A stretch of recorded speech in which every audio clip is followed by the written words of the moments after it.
Praise the Lord! Shalom, shalom! Shalom. God bless po, no? God is good! All the time. And all the time, God is good. Amen. Ayun po yung title po natin yan. Don't give up. Ano? Parang tayo po yung mga yan. Don't give up. Laban lang. Diretso lang po sa buhay, no? Diyan yung verse natin, Jay. Diyan yung isa, Jay.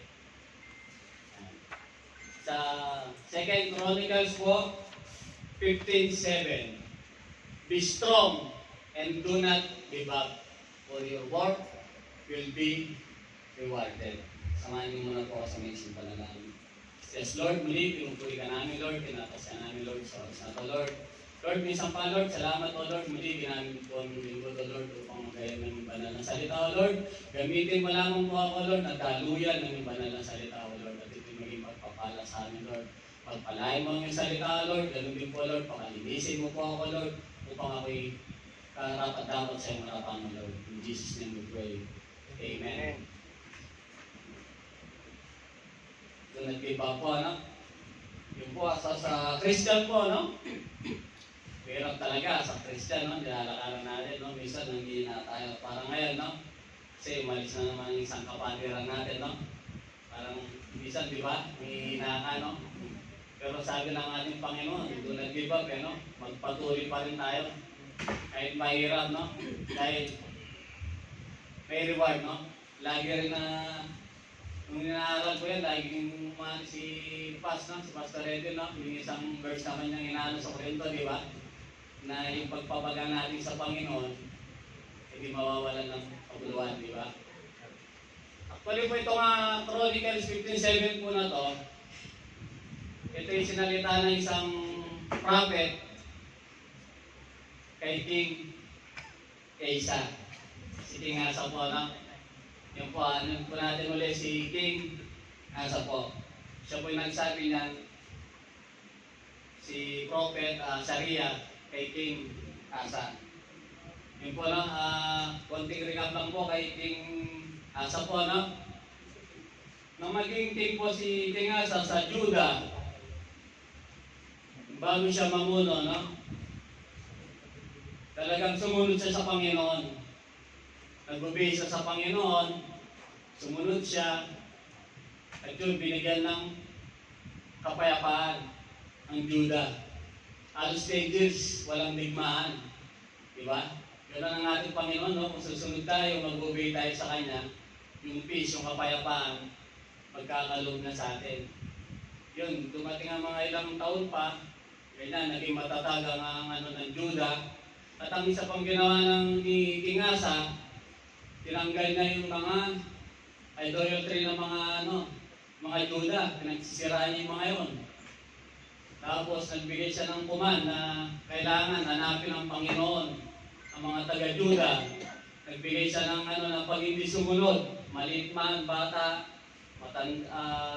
matanda, papatayin niya pag hindi nasumpungan ng ating Panginoon. Even yung nanay niya sa queen, tinanggal niya, binaba niya. Dahil yung nanay niya may iba rin na idol. Ganun siya kaya yung mga tao sa Judah, talagang sumunod din sa kanya. Ganun po, no? As a Christian po, no? At ang isa pang po kaya King Asa, habang walang digmaan, nagpiprepare na siya. Nagtayo siya ng malalaking mga gusali, nag-build siya ng mga yung mga warrior niya, mga upo. Ganun po, no?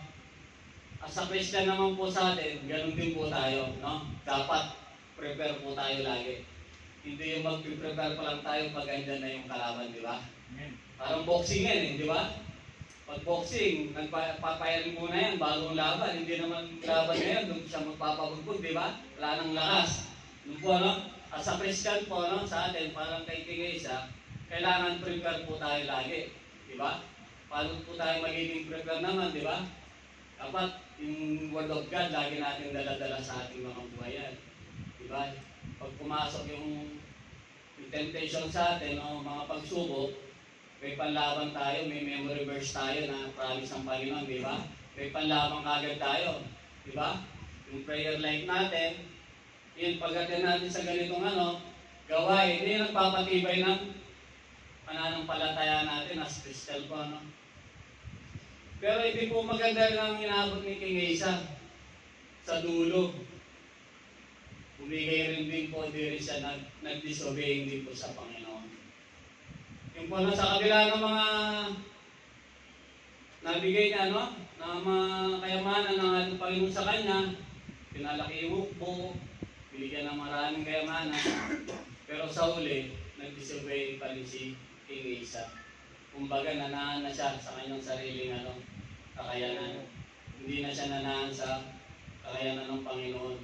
Hindi nung muna, nung maliit pa lang ang hukbo niya, bago pa lang siya, nung bago sila atakihin, nanalangin kagad siya sa Panginoon na, Panginoon, ipagtatagumpay mo kami sa laban na to. Dahil ikaw, ang higit na, ikaw ang mas malakas kaysa sa amin.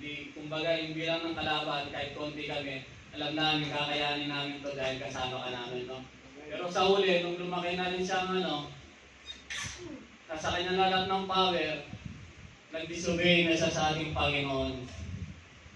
Hindi na siya sumunod sa ating Panginoon. Hindi na siya tumawag, Kumbaga sa sarili niya ng kakayahan, Ganun po tayo minsan, as a Christian, Sa una, ganun, lapit tayo natin sa Panginoon. Pag pinagpala na tayo, nawawala na tayo sa presensya ng Panginoon po, Napakaganda po ng halimbawa ng King Asa, Pinano ng Panginoon na sa atin ngayon, patuloy tayo na manatili sa ating Panginoon.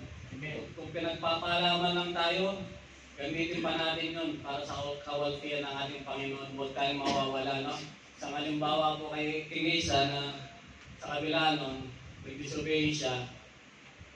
At nagsabi pa si isang prophet sa kanya, kinasama mas pa siya. Pinakulong pa isang prophet na yun. Kasama pa. At doon, binigyan siya ng ng Panginoon, sakit. Sakit sa paa, malalang sakit doon sa paa, hindi lang inano sa kung anong sakit yun.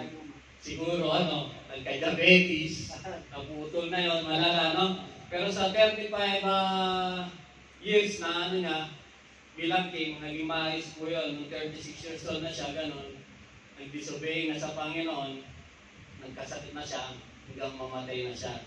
Di ko pa napanginayang, kung ano yung tatag mo muna, kung pananampalataya ng sa ating Panginoon, bumigay siya. Kaya dapat po, do not give up po. Lagi tayong magpatuloy sa Panginoon, Mahirap may mga pagsubok tayong dinadaanan. Patuloy tayong magpatuloy, Kita niyo yung message ko yung buong kayo Always sa Panginoon, di ba? May spiritual queen yung sinid na kanina.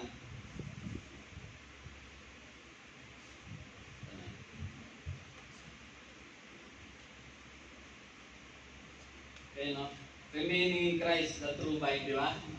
Lagi tayo manatili sa natin pang Panginoon presensya po, Huwag po tayo mawawala, patuloy lang tayo. Hindi man tayo ma-reward dito sa mundo, at least talaga yung reward ng Panginoon na eternal life, makakamit natin yun. Basta magpatuloy tayo sa ating Panginoon. Sabi ko dito, ay conclusion ko po. My son, pay attention to what I say. Turn your ear to my words. Do not let them out of your sight. Keep them within your heart, for they are life to those who find them, and health to one's whole body. Above all else, guard your heart, for everything you do flows from it. Keep your mouth free of perversity. Keep corrupt talk far from your lips. Let your eyes look straight ahead. Fix your gaze directly before you. Give careful thought to the paths for your feet, and be steadfast in all your ways.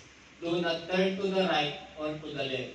Keep your foot from evil. Diba ba? Gusto lang ating Panginoon, ganito lang tayo, Kaso minsan nasa Christian, kumakaliwa ako, ay kumakaliwa tayo, Kasi minsan, sabi natin, Lord, dito muna ako sa kanan. Mukhang nakasenso ako dito, Lord, Tsaka na po ako pupunta ulit sa gitna, didiretso, Pero minsan pag kumanan ka, nahihirapan ka nang bumalik sa gitna. Kaya minsan kakaliwa ka, Lord, dito may opportunity dito, Lord, Hindi ko muna susundan yung binibigay mo sa puso ko. Dito muna ako sa kaliwa. Pero minsan nahihirapan na tayong bumalik, Di ba yung mga Israelita, kaya ikot-ikot sila eh. Kumahan sila, hindi sila tumiretso, no? Kaya po mga kapatid, no? Don't give up po. Patuloy po tayo na manahan sa ating Panginoon po. Huwag po tayo mawala sa kanyang presensya po, no? Basahin ko po ito sa Tagalog, mas maalinaw po. Aking anak, salita ko ay pakinggan mong mabuti. Pakinig mo ay kiling sa aking sinasabi. Huwag itong pabayaang mawala sa paningin. Sa puso mo ay yukit ng mabuti at malalim. Pagkat itong kalaman ay daan ng buhay. Nagbibigay kalusugan at kagalingan ng katawan. Ang puso mo ay ingatan mabuti at alagaan. Pagkat iyan ang siyang bukal ng buhay mong tinataglay. Ilayo mo sa iyong bibig ang salitang mahahalay. Ilayo ang mga labi sa kasamulingan. Palaging sa inahanap ang pukol ng iyong tanawid. Tuon ang iyong pansin sa iyong pagtutunguhan. Siyatin mong mabuti ang landas na lalakaran. Sa gayon ang lakad mo ay laging matiwasay. Huwag kang liligo sa kaliwa o sa kanan. Umakbang ng papalayo sa lahat ng kasamahan. Ilang po, no? Be strong and do not give up, for your work will be rewarded. Ilang po mga kapatid. Yes, Lord, muli Lord, pinupuli ka namin Lord, tinakas ka namin Lord, sa oras na ito, Lord. Isang pa Lord, salamat sa iyong salita Lord, patuloy na Lord, ito'y manahan sa aming mga puso Lord, ito'y malakaran namin o Lord. Lord, salamat Lord sa mga kalakasan na pinagkakalog mo sa amin sa araw-araw o Lord. Mahina po kami o Lord, pero sa iyong binibigay ng kalakasan Lord, patuloy po kami nagpapatuloy o Lord upang lumakad sa iyong salita Lord. Patuloy mo po kami bigyang kalakasan o Lord sa araw-araw o Lord. Patuloy Lord, ikaw mambuhay sa amin. Patuloy ikaw makita sa amin o Lord. Salamat sa pagpapala Lord. In Jesus' name we pray. Amen.